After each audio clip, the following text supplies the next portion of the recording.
अस्सलाम वालेकुम व्यूअर्स, मैं हूं एडवोकेट अली हैदर और आप देख रहे हैं मेरे यूट्यूब चैनल लॉ टाइगर्स। आज का हमारा topic kinds of damages in tort के बारे में है। ठीक है, टॉर्ट में डैमेजेस की कौन कौन सी इकसाम है।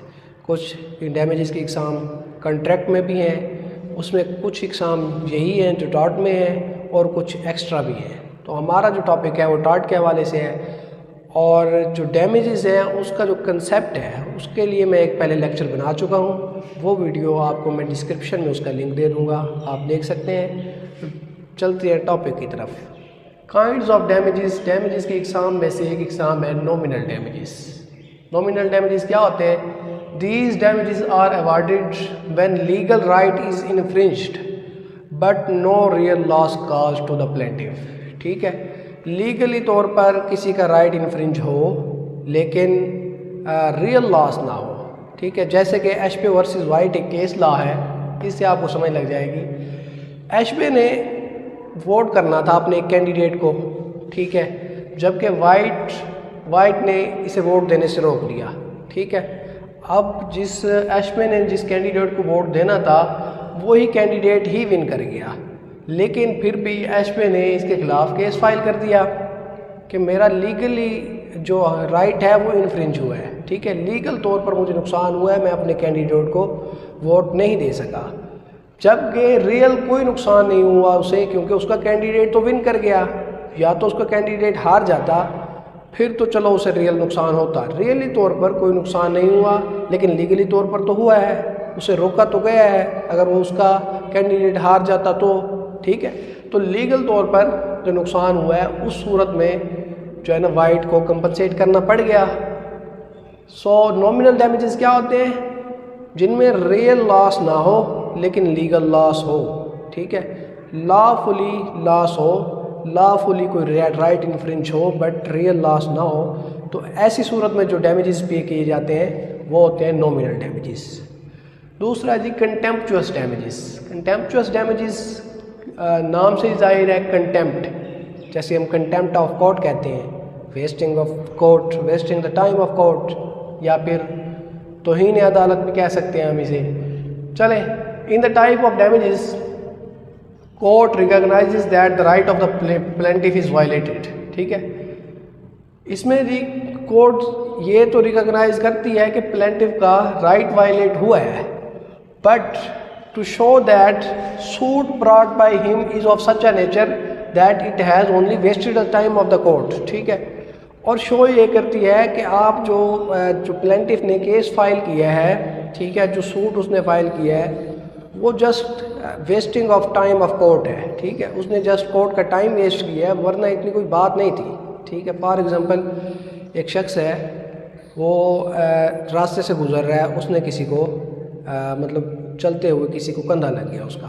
ठीक है, वो कोई इतना ख़ास डैमेज नहीं हुआ लेकिन उसने जाके केस फाइल कर दिया है। ठीक है, इसमें अब कोर्ट जो है, कोर्ट कहेगी आपने तो टाइम वेस्ट किया, ये तो कोई बात ही नहीं है, ऐसे खामखा आप आ गए हैं। ठीक है, सो ऐसी सूरत में जो डैमेजेस पे किए जाते हैं उसे कहते हैं कंटेम्पचुअस डैमेजेस। कोर्ट ये रिकॉग्नाइज ज़रूर करती है कि प्लेंटिफ का राइट वायलेट हुआ है, लेकिन ये इतना कोई बड़ा मसला नहीं था कि कोर्ट में आकर ये बात जो है उसे कंपनसेट किया जाता। ये खुद भी बाहर कर सकते थे इस बारे में, या ना भी करते तो कोई इशू नहीं था, ये जस्ट कोर्ट का टाइम वेस्ट किया इन्होंने। तो ऐसी सूरत में जो डैमेजेस पे किए जाते हैं वो छोटी सी अमाउंट पे की जाती है, उसे कहते हैं कंटेम्पचुअस डैमेजेस। ठीक है, एग्जाम्पलरी डैमेजेस, ये भी नाम से जाहिर है एग्जाम्पल।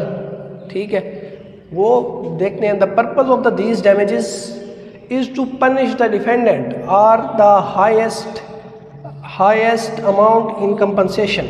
ठीक है, इसमें एक्चुअली एग्जाम्पल बनाना होता है लोगों के लिए, सोसाइटी के लिए, जिससे कंपनसेशन ली जा रही है। ठीक है, ये वो डैमेजेस होते हैं। फॉर एग्जांपल किसी ने कोई ऐसा टॉर्ट किया है जो बहुत ही शरीर किस्म का है, और एग्जाम्पल बनाना लोगों के लिए कि ऐसा टॉर्ट करने से वो रुके।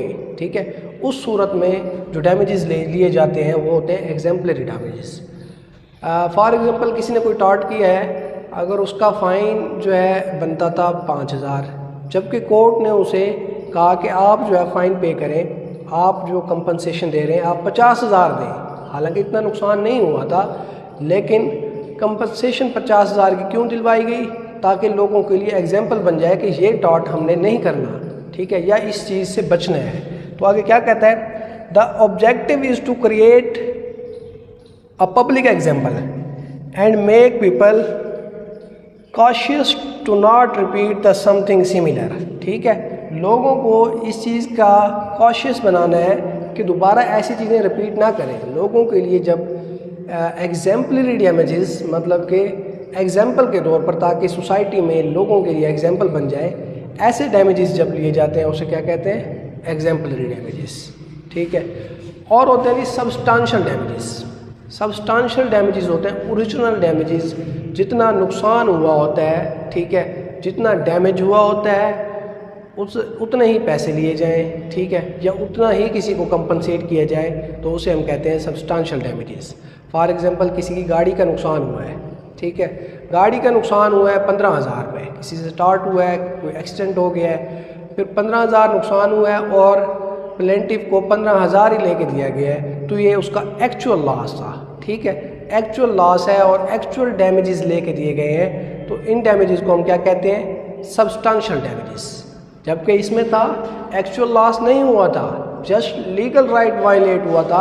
सब्सटेंशियल डैमेजेस में एक्चुअल लॉस होना ज़रूरी है। ठीक है, एक्चुअल लॉस होगा तो उसे हम सबसे उस सूरत में जो डैमेजेस पे किए जाएंगे उसे हम सब्सटेंशियल डैमेजेस कहते हैं। उसमें भी फर्दर दो काइंड्स हैं, स्पेशल डैमेजेस और जनरल डैमेजेस। स्पेशल डैमेजेस ऐसे होते हैं, इसकी डेफिनेशन तो पढ़े ना, These damages are awarded when plaintiff is compensated for actual loss। Actually तौर पर किसी को कोई लॉस होता है, उस सूरत में जब डैमेजेस पे किए जाते हैं तो फिर उसे कहते हैं सब्सटेंशियल डैमेजेस। फर्दर इसकी दो काइंड्स हैं, special damages and general damages. Special damages are those that can be quantified for specific losses. ये वही है कि जब किसी की गाड़ी का एक्सीडेंट हुआ, किसी से कोई टॉर्ट हुआ, नेक्स्ट बंदे की गाड़ी का नुकसान हो गया, नुकसान हुआ है 15,000 रुपये का, तो 15,000 रुपये क्वान्टिफाई किया जा सकता है, इसकी गाड़ी का फलां नुकसान हुआ है, ठीक है, इसके 15,000 बनते हैं, तो ये क्वान्टिफाई हो गया। ऐसे किस्म के डैमेजेस को हम कहते हैं स्पेशल डैमेजेस। ठीक है, जिसकी जो है ना पता लग सके कि कितना डैमेज हुआ है। और जनरल डैमेजेस वो होते हैं जिनमें कोई तादाद नहीं होती, कोई मिकदार नहीं होती, कुछ पता नहीं चलता। ठीक है, general damages are difficult to quantify as they cause damages for the pain. किसी को कोई पेन हुआ है, ठीक है, किसी के टॉर्ट करने से कोई हर्ट हुआ है, ठीक है, कोई ज़ख्म हुआ है, तो ऐसे में क्या क्वांटिफाई होगा, क्या मिकदार होगी, क्या तादाद होगी, उसे हम क्वांटिफाई तो नहीं कर सकते ना। तो ऐसे डैमेजेस को कहते हैं जनरल डैमेजेस। ऐसे डैमेजेस जिनमें हम क्वांटिफाई ना कर सकें वो होते हैं जनरल डैमेजेस, और जिसमें हम क्वांटिफाई कर सकेंगे कितना नुकसान हुआ है वो होते हैं स्पेशल डैमेजेस। और इन दोनों सूरतों में एक्चुअल लॉस हुआ होता है, और एक्चुअल लॉस जब होता है तो हम उसे कहते हैं सब्सटेंशियल डैमेजेस। और जब एक्चुअल लॉस नहीं होता लेकिन लीगली कोई राइट वायलेट होता है, फिर भी वो टॉर्ट तो होता है, लेकिन उसे हम उन सूरत में जब डैमेजेस पे किए जाते हैं तो उन्हें कहते हैं nominal damages. Contemptuous damages mean contempt of court का टाइम वेस्ट करने के लिए डैमेजेस जो दिए जाते हैं, कोर्ट का टाइम वेस्ट करने जो आते हैं उनको जो डैमेजेस पे किए जाते हैं। और एग्जाम्पलरी डैमेजेस लोगों को एग्जाम्पल देना सोसाइटी में कि इस तरह के टॉर्ट नहीं करने चाहिए, तो उन डैमेजेस को एग्जाम्पलरी डैमेजेस कहते हैं। ये था आज का हमारा टॉपिक। फर्दर टॉर्ट के, कॉन्ट्रैक्ट के, CRPC के फर्दर जितने भी मतलब लॉज के टॉपिक हैं उन्हें देखने के लिए हमारे साथ रहिए। अल्लाह हाफिज़।